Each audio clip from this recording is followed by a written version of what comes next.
Mutable signs are here to let you know that a change is going to come, and that's word to Sam Cooke. They are adaptable, flexible, agreeable. They are here to make amends towards going towards the end. Matter of fact, going towards the end, they are here to end the seasons off. Okay, so our first mutable is Gemini with the mantra, I think. They are ruled by Mercury. They rule the third house. They are known as the twins, and they are the Lovers card in the tarot. Super adaptive, curiosity, idea oriented. They are sociable, mixed personalities, and they have a great wit about them. I've never seen a dumb Gemini ever. I mean, they might do some dumb shit, but cognitively, not at all. They are, I want to say fast talkers, or you know what? Fast talkers and smooth talkers. Most are able to be on some chameleon type stuff. They're hella versatile. They can be in any social setting. Friends a billion. However, loyalty is questionable. Matter of fact, if they're quiet, they are either planning or plotting with their other half. They have a reputation for being know-it-alls, but that's because even the less educated of them, expertise in how things work in an intellectual sense. In fact, like a surefire way to know that Gemini season is on the rise, look at the fluctuations in weather. Like, it's been crazy all year long, but specifically notice how spring gradually goes up and down from going back to spring, trying to go to summer, stuff like that. Surefire way to know that Gemini season is on the horizon. Look at the changes in the air. And around that time of the year, a lot of states are transitioning into hurricane season. So slick changes in the air. That's how it transitions. To me, that's how it works in my brain, of course. They're prone to gossip. Dr. Jekyll, Mr. Hyde archetype. Sometimes they don't know when to hush, like shut the utter up. But I got a Gemini placement and it hurts. And like I felt like I was dragging myself when it came to their downsides. Ooh, they can have a knack for calculated mischief. They can have a tendency to overload themselves with information without processing it. Short attention span. It can be hard for them to commit to one subject or matter. Boring environments. They hate it.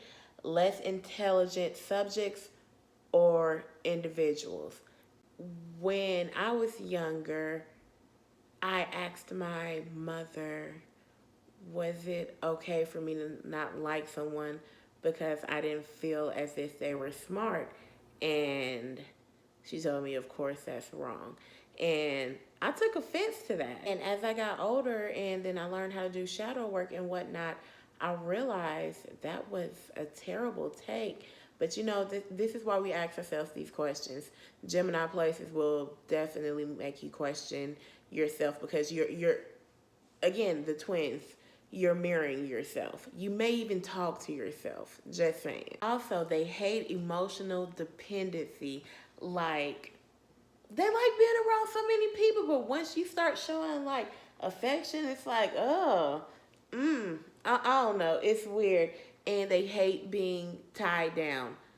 Don't do it. Again, mutable signs are all about flow. Intellectual stimulation, information sharing, chances to engage if or if not necessary. They're usually lighthearted. They let their inner child take charge a lot. They're a jack of all trades, musically inclined.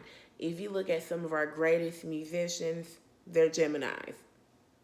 Or if not direct Gemini sun, it's in their top 3.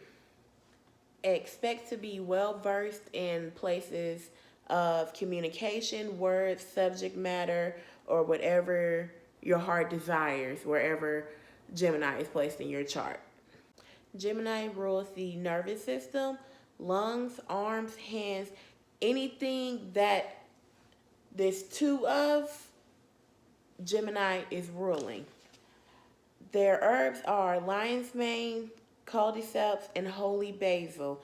Colors are many spectrums of yellow. Our next mutable is Virgo with the mantra I analyze. They are ruled by Mercury as well. They rule the sixth house and they are represented as the earth maiden and the zodiac sign. And just because I'm saying maiden doesn't mean I'm going towards femininity, but there is a certain femininity in the sign of Virgo. And that's because the Earth Maiden is associated with the Virgin Mary. So when they think of harvest, they think of Mary, the great mother. She is represented as, here we go with the she, they are represented as the Hermit card in the tarot. These people are health conscious, logical, they are super intuitive.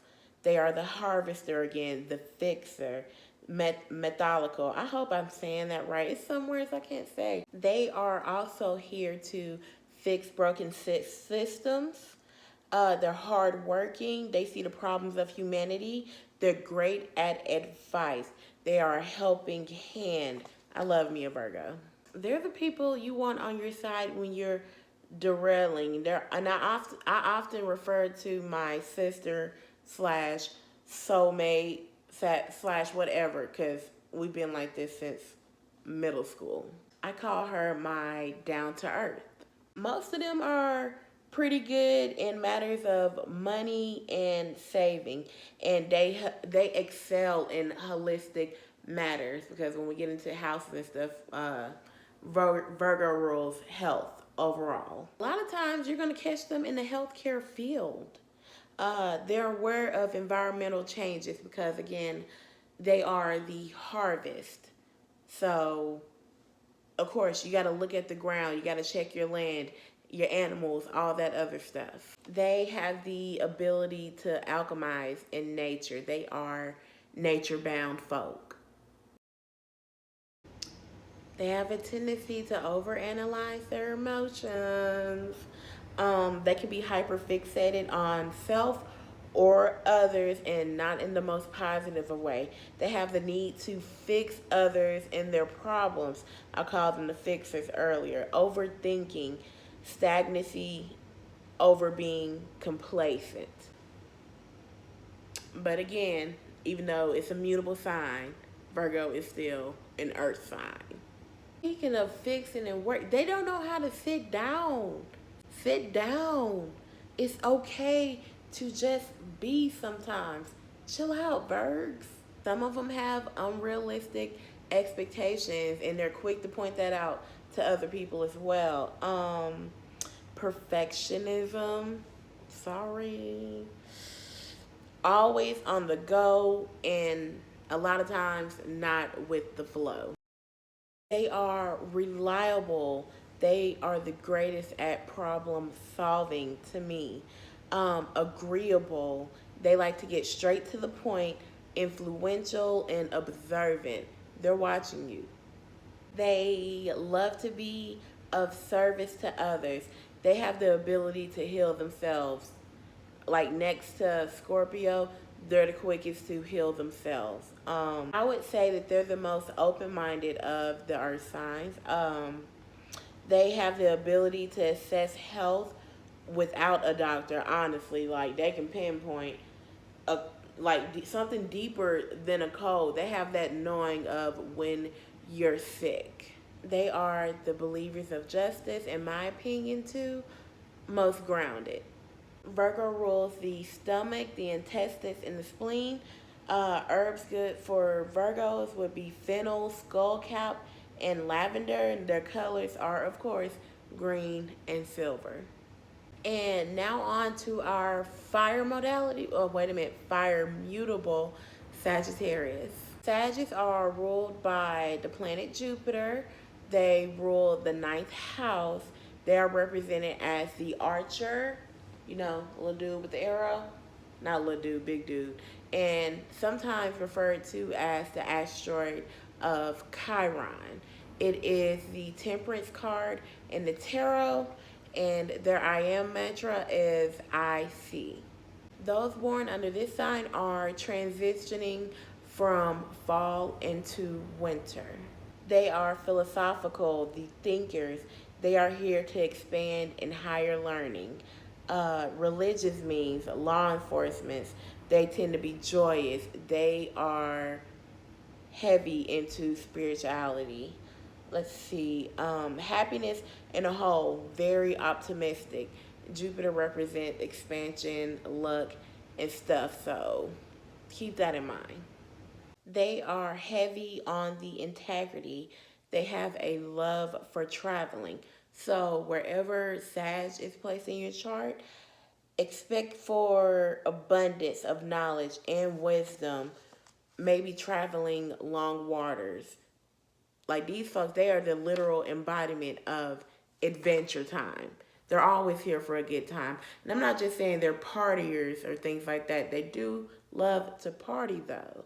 They are here to expand and to know and to touch, if not in a physical way, a spiritual way. They are another healer. I think all of them are healer, but it's something about a Sag healer. It's self-healing. Expect that. Small small-mindedness, dishonesty, inaccuracy. They hate power plays. They want to go at you fair and square just to see mano y mano. Um, Unimportant details, manipulation tactics, conformity, and unreliable people. The disrespect, they hate it. And they tend to cross over small details that could really be significant to a project just to go on and see the bigger picture. All they see is the bigger picture at times. That's where Jupiter comes in. Love being abroad, spread their wisdom and knowledge, mental challenges, research. They love being abroad once again. Honesty, no matter how brutal, they want it. They will respect you more if you tell the truth. Trying new foods, taking chances, uh, exploring, freedom, because again, they are a sign that cannot be boxed in. Their planet won't allow it. Sagittarius rules the hips, the thighs, and the liver. Good herbs are dandelion root, lemon balm, and yellow dock. Their favorite colors are orange, anything that shows fire, because again, fire sign. They live for the thrill. And last but certainly not least, we have our mutable water, which is Pisces. Pisces rules the 12th house in the zodiac, ruled by Jupiter and Neptune. Actually, Neptune being the ruler and Jupiter being the co ruler. Their sign is the two fish. They are represented as the moon card in the zodiac.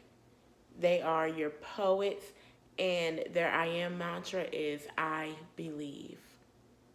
And with their mantra being I believe, it's because Pisces being the 12th and final zodiac, it's been through all 11 signs before it. It has experienced the fire, it experienced the air and the earth, it's experienced the chaotic and the calm and the transitions. And so when you get all the way up to like the final boss, I've seen everything, I believe.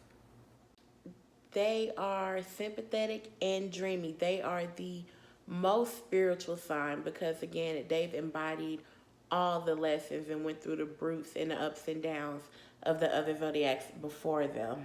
They are selfless. They are the most intuitive. They may come off as aloof because of their dreamy disposition.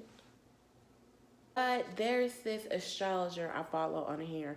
Her name is Kathy with Soul and Vibration.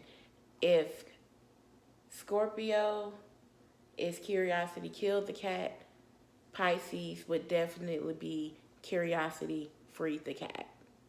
They are a sign of understanding. They are the most flexible and adaptable. They go through life feeling and experiencing as their way of learning. They are definitely otherworldly. Like they're trying to look on the outside of Earth and wherever they can picture themselves to just understand self and understanding self. And, in the process of doing that, they're trying to be so like that it comes to a detriment. Like I said, they're the most agreeable and most mutable of all the signs to where, when it's time to stick to it, they're swarming. The fish are swarming. They don't know what to do. State of confusion. Expect to be at your highest self, your most creative self. Also expect dreamy dispositions, your intuitiveness, your inner artist, or in some cases being completely delusional wherever Pisces is placed in your chart. Also, what are boundaries to y'all? Like, you can't just think them, you gotta actually physically put them there. Extreme people pleasing, easily wounded, non-committed, easily distracted. Like, y'all, I don't know if y'all have seen Over the Hedge, and if you haven't, you're lame. There's a character on there by the name of Hammy. He's a squirrel, and when I tell you that it's always here or there, it's always here or there.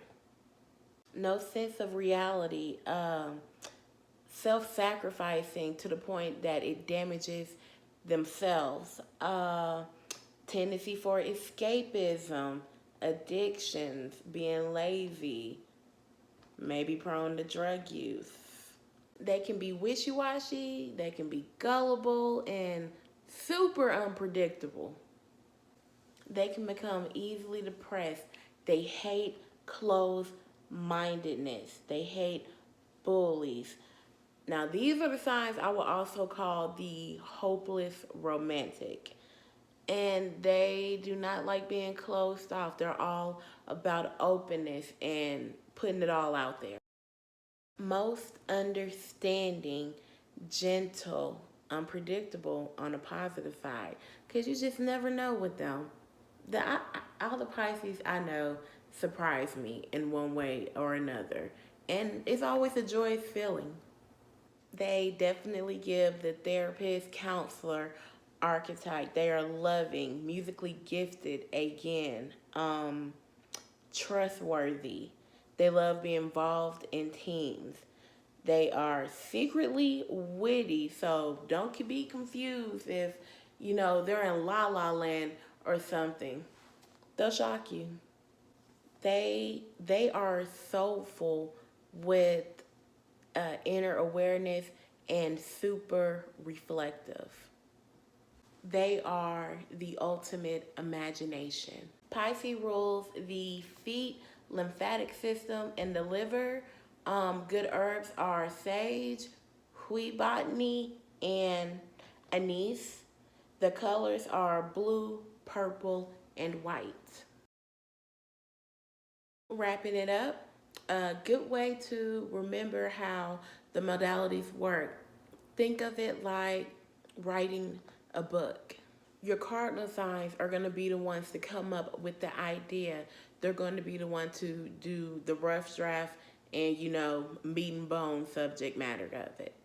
The fixed signs are going to actually sit down and take time to look at what we've just done, whether it be, written or typed. They're going to take out what's not needed and bring in something more robust, maybe suspense, spruce it up a little bit, and actually look and check for before we pass it on to our editors. And then going on to Mutable, they're going to be the ones to decide if this is a good story or not. They're going to interchange information with you back and forth. Are you sure? They're going to overanalyze. Do you need help with anything? And then they push it on to be published. I hope this helped give you a better understanding of the signs. I love you, God loves you, and I hope you love you as well. Be sure to listen to the podcast at anchor.fm/RachelD or on Spotify.